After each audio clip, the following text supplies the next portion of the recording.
Assalamualaikum warahmatullahi wabarakatuh. Kami dari kelompok 1 kuliner, mata kuliah kewirausahaan akan menceritakan kisah perjalanan dari pengusaha sukses di bidang kuliner. Kali ini kami mengambil sampel 2 pengusaha sukses di bidang kuliner dari sekian banyak pengusaha sukses. Tentunya di bidang kuliner.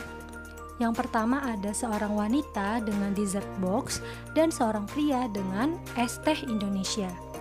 Kira-kira siapa ya mereka dan apa alasan kelompok kami memilih mereka sebagai role model kelompok kami?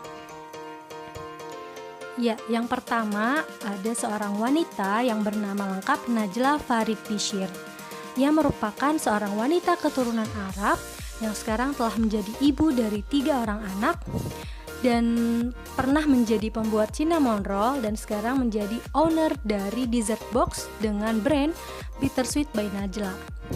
Lalu, apa alasan kelompok kami memilih Najla sebagai salah satu role model kelompok kami?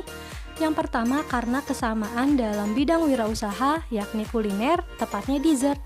Kegigihan Najla dalam berusaha, terus berinovasi, dan selalu melihat peluang sehingga menginspirasi kami. Dan kesuksesannya dalam berwirausaha yang juga sangat menginspirasi. Selanjutnya, kisah perjalanan seorang Najla. Berawal dari kegemarannya dalam membeli dan mengonsumsi kue cinnamon roll, hingga akhirnya ia memutuskan untuk membuatnya sendiri. Tak ada niatan untuk berjualan, ia hanya iseng semata memposting kue-kue hasil buatannya ke sosial media bernama Pet pada saat itu. Tak disangka ternyata postingannya tersebut mendapat banyak komentar positif dari para netizen yang menginginkan agar kue-kue Najla tersebut segera beredar di pasaran. Mengingat Najla juga memiliki hobi membuat kue, ia pun memutuskan untuk menjual kue cinnamon roll dan beberapa jenis kue lainnya dari rumah. Pada saat itu ia hanya mengandalkan satu mixer dan oven portable berukuran kecil yang ada di rumahnya. Ia bekerja dari jam 7 pagi sampai jam 11 malam dan melakukan pemasaran dibantu oleh adiknya melalui Instagram. Setelah itu, Najla juga mengikuti kursus di Malaysia dan Singapura untuk memperdalam hobinya tersebut dan untuk menunjang bisnisnya ini. Najla juga selalu mengikuti perkembangan tren yang sedang berkembang di kalangan masyarakat, dalam hal ini perkembangan tren kuliner, dan selalu melakukan inovasi dengan mengaitkan tren-tren yang sedang berkembang di masyarakat. Tentunya inovasi yang Najla utamakan adalah inovasi rasa yang unik. Contohnya pada saat tren boba Thai tea. Dengan sigap, Najla langsung menjadikan boba ini sebagai topping di dessert box-nya. 3 bulan pertama sejak produk ini diluncurkan, banyak orang antusias dengan dessert box boba milik Najla. Namun, karena adanya persaingan boba yang semakin ketat dan masyarakat mulai jenuh, dessert boba milik Najla mulai ditinggalkan. Najla tak mau ambil pusing, ia langsung membuat inovasi baru yaitu Turkish Dessert Box. Memang harganya jauh lebih mahal dibanding boba. Namun, Turkish Dessert Box ini terbuat dari premium Belgium coklat. Najla memang selalu mengutamakan kualitas demi memanjakan konsumennya. Selanjutnya, sampai pada akhirnya viral Bittersweet by Najla.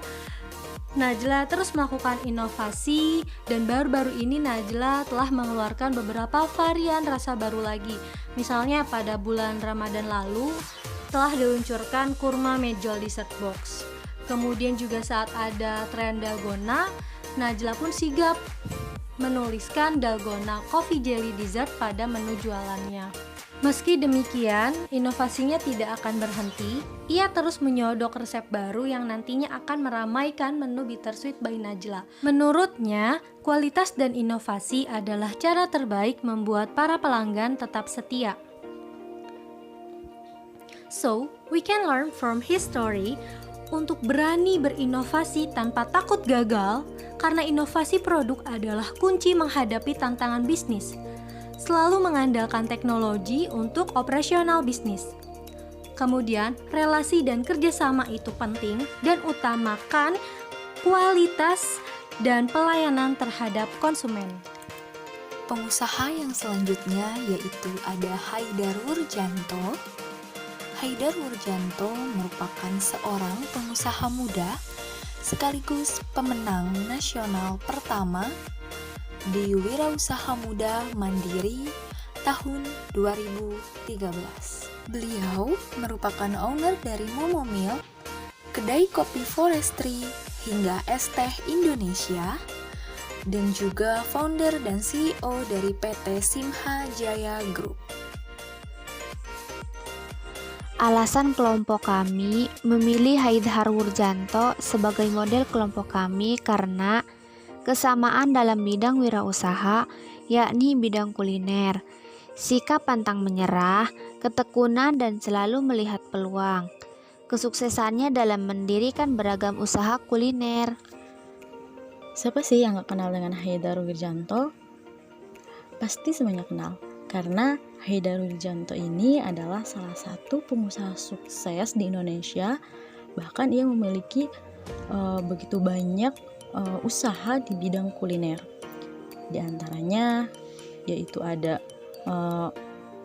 Winer Momomik, ada Winer kedai kopi Forestry, pemilik kopi Sub Forestry, pemilik restoran Render, Winer es teh Indonesia. Bahkan ia menjadi founder dan CEO di PT Simha Jaya Group.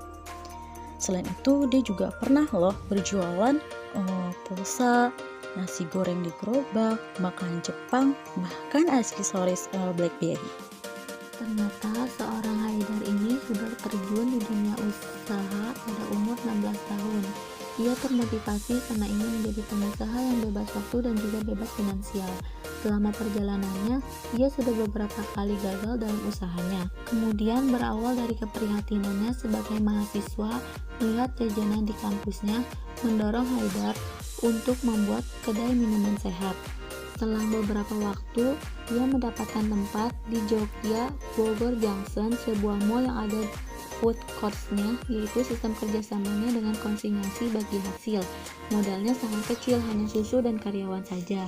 Singkat cerita, di umur 20 tahun, ia bersama Nur Nabila berkolaborasi untuk mendapatkan modal usaha sehingga mereka mendapatkan seorang investor dalam perjalanannya yang memberikan modal usaha tambahan, dan terciptalah kedai susu Momomil. Selanjutnya, Haidar juga mendirikan restoran Forestry, coffee shop Render, hingga es teh Indonesia yang sempat viral di salah satu sosial media, salah satunya yaitu TikTok. Menurut Haidar Wurjanto, dalam bisnis harus ada daya ungkitnya, berani untuk mengambil resiko, karena bagi saya daya ungkit atau leverage itu sangat penting untuk membesarkan usaha. Demikian yang dapat kelompok satu sampaikan, kurang lebihnya mohon maaf. Wassalamualaikum warahmatullahi wabarakatuh.